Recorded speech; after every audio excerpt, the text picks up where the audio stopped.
اہم خبر یہ کہ آئی پی پی کے پیٹرن چیف جہانگیر ترین نے سیاست چھوڑنے کا اعلان کر دیا ہے۔ جہانگیر ترین نے سیاست سے علیحدگی کا اعلان کر دیا ہے۔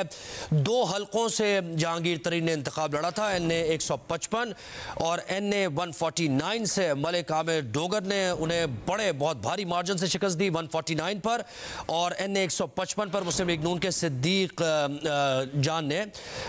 خان نے 40,000 ووٹوں سے شکست دی۔ تو دونوں حلقے اپنے جہانگیر ترین ہار گئے تھے، اور اب یہ خبر آ رہی ہے کہ جہانگیر ترین نے سیاست سے علیحدگی کا اعلان کر دیا ہے۔ انہوں نے یہ بھی کہا ہے کہ جن لوگوں نے ان کا ساتھ دیا ہے وہ ان کے شکر گزار ہیں۔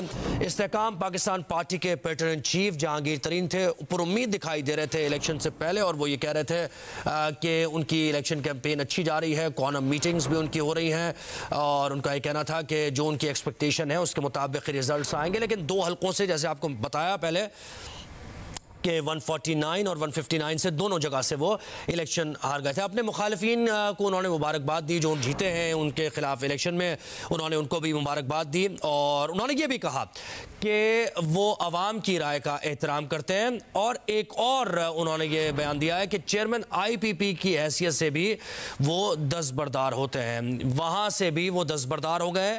آئی پی پی استحکام پاکستان پارٹی جو انہوں نے بنائی تھی وہ بھی چھوڑ دی ہے، سیاست سے بھی دستبردار ہو گئے ہیں، لیکن انہوں نے یہ کہا ہے کہ نجی حیثیت میں وہ ملک و قوم کے لیے، یعنی اپنے ملک کے لیے جو خدمات ہیں وہ سر انجام دیتے رہیں گے۔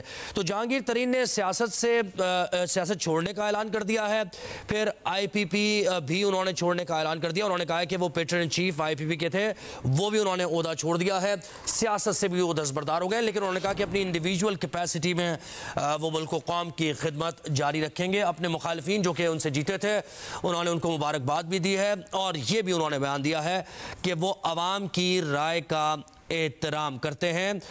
جیسے انہوں نے بولا کہ by the grace of Allah I will continue to serve my country to the best of my ability in a private capacity۔